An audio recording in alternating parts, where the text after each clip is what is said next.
Hello everyone. As I've said in several of those update videos, I wanted to expand away from just doing the presentations. This is the first one of these. I'm just going to be sort of recommending things that I think you may enjoy, and this is the first episode. So many of you have said in the comments, one of the things you really like about my videos is that it's real people. You know, it's not the broad thing, it's not statistics and the politics of the situations, which has got me thinking that maybe you're already into them, maybe you're not, but memoirs might be a really good thing that a lot of you might like. And it is a great way to get into a topic, I always feel. For example, if, you know, you came to me and you went, oh, I'd quite like to learn something about the Second World War. What can you do for me? And I went to my bookshop and went, bookshelf, not bookshop. I went, hello, this is the Chronicle of World War II. It's a bit out of date, but it's still fairly quite good. Read that and you'll learn something. You're going to go, the man's insane. Why would he pass me a tome like this? Very good information, a bit outdated in this, a lot of places, but still quite good. And always had a nice heavy book to whack people with, I guess. But yeah, if I came to you with this, you'd go, nah, I'm out, bye. Similarly so, other books which are great if you already know a topic, little bit iffy when you're first getting into them. For instance, on that one as well, I would suggest this one. If you are into the Second World War, I could not recommend this book highly enough. Sand and Steel, part of a series, Snow and Steel, I believe, his second one. This is Peter Chadwick Adams, great guy. Really good if you want to know about D-Day and Normandy. This is the book I would recommend to anyone. As I say, but if you are still a novice on the topic, that's quite a lot of information there. So I always think the best way to get into it is find someone's memoirs and go, oh, I can expand through that. And then go, oh, he was at such and such. Let's look in here and see what actually happened compared to what he was saying. Because obviously with memoirs, as good as they are, there is a bit of bias to them. And, you're the soldier down here in the hedgerow. You don't know what's happening 5 hedgerows up. That's the nature of it. So the ones I would recommend to begin with, these are 2 of my favourite ones that got me into sort of history and making these videos. They were a big inspiration on it. They're quite good because, one, they're not happening in the same place, but they are written around the same time, towards the end of the Second World War. One is written from the perspective of an officer, and one written from a man in the ranks. So you do get quite a nice dichotomy there. The first one, which is set in Normandy, is Accidental Warrior by Geoffrey Pigott. Really interesting story on him is for a British citizen. He's actually one of the few who is technically fighting to free his family. He's from the Channel Islands. He was from Jersey, so he left for his military training, and about 4 or 5 days later, the Germans invaded and took over the island. So he didn't see his family until the war was well and truly over. As I say, great book. He doesn't take part in D-Day itself. He was a reserve who landed a couple of days later.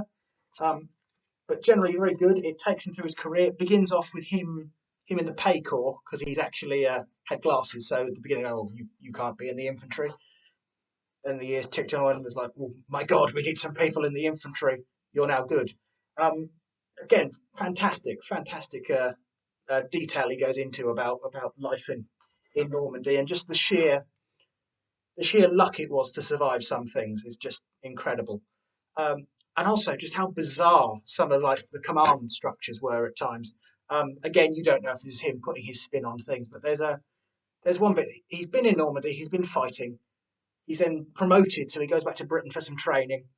And before they send him back, all right, you're going to a battle course. You're going to learn about the fighting in Normandy.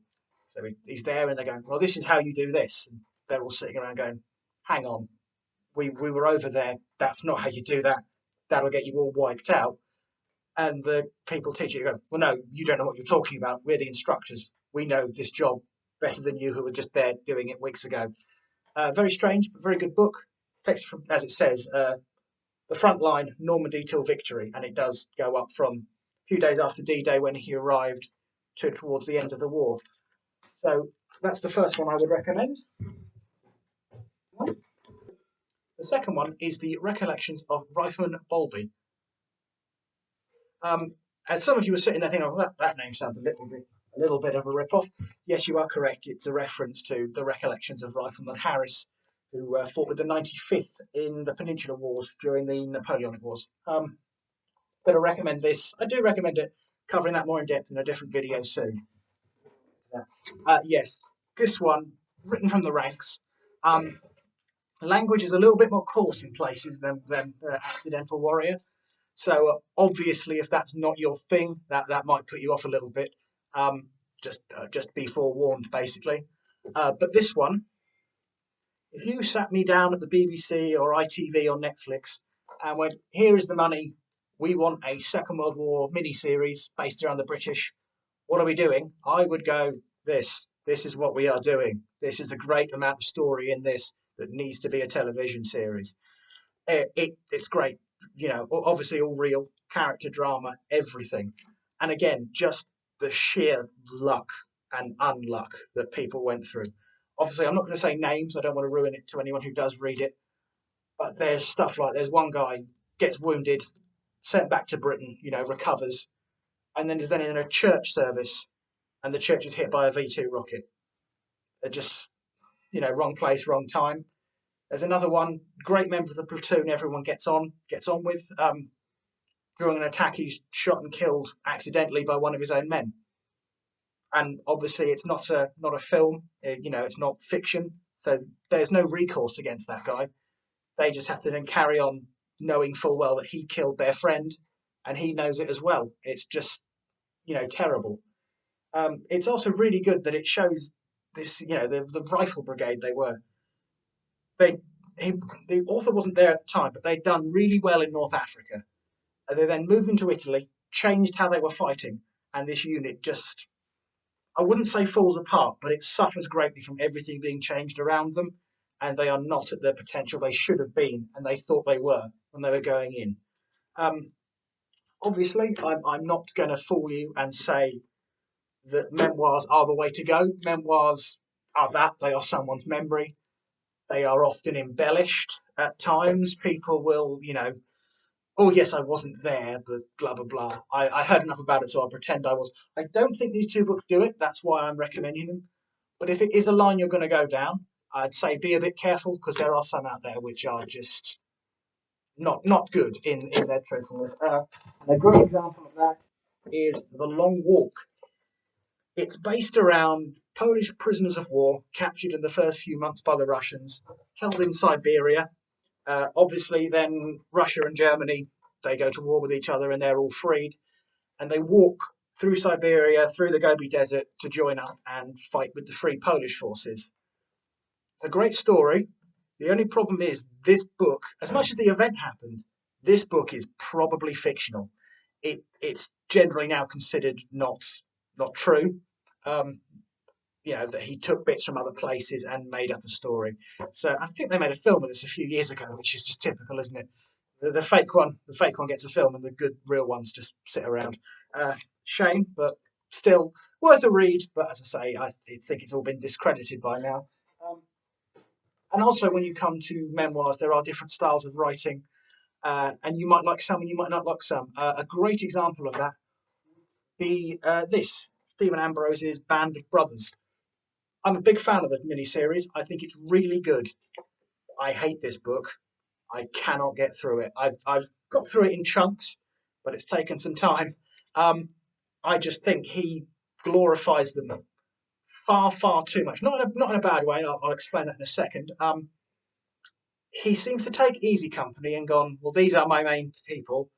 They can do no wrong. Everyone else has to be a moron to make up for them being so amazing. And I get it. And obviously, there's the sort of customary little bits of brick bashing, which is just part of it now. But like even other paratroopers in the same regiment are not as good as them. I just can't get my head around what was going on. And it's not the bit; it is purely the stuff he has put in there.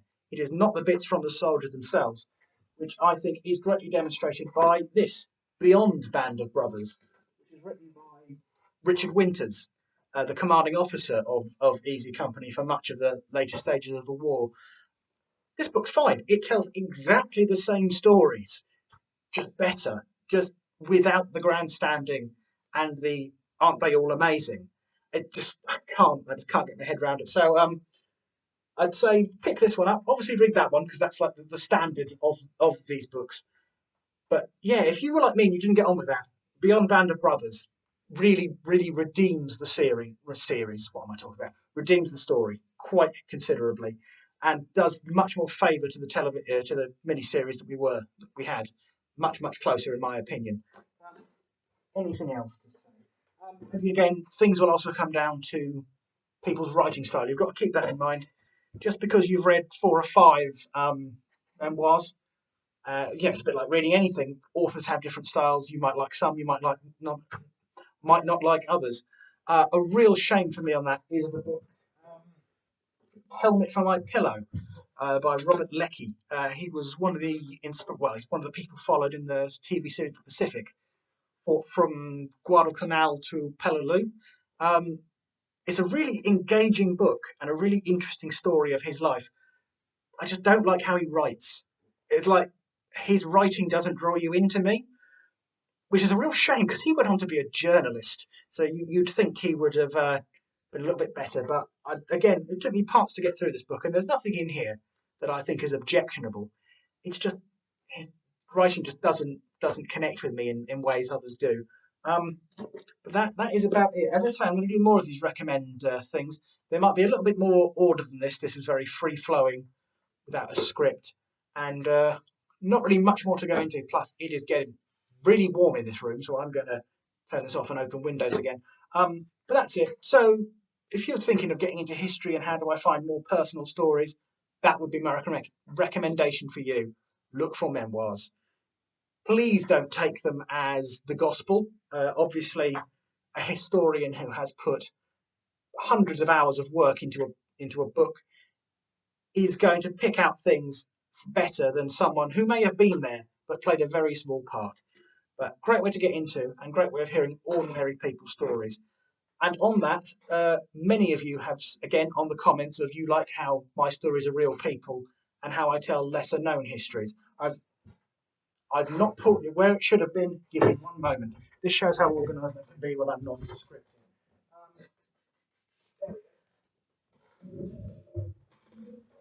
You have probably never heard of this, but I found it in a bookshop in Norwich, and this is the autobiography. Yeah, the autobiography of someone who pretty much did nothing. This is just the life of an ordinary man from Norfolk who lived from the 1870s to the early 1980s.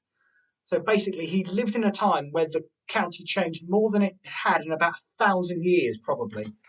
So I've not read it yet, but I'm going to get through this. I'm going to edit it down, and we're going to get a video out of this somewhere, I hope, because I think this will be a great real history of just how time changed the place so quickly, with the onset of the 2 world wars and the changing of everything. So look out for that. That'll be a way off. So I've got to get through it, and I've obviously got to find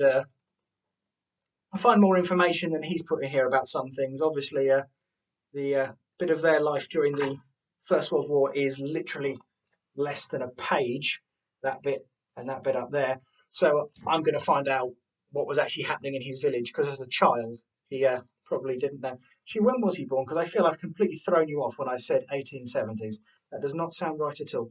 Yeah, my apologies. 1907 he was born. Yeah, that makes a lot more sense. He didn't die at over 100 years old. 1907. Yeah, so we're going to get into this when I can. And on top of that, I don't know if these are still in print. I got both these off eBay, very reasonable prices. I don't spend a lot of money on things on eBay, so they were probably about £5 each, or quite far apart. Either that, or look for second-hand bookshops in your area.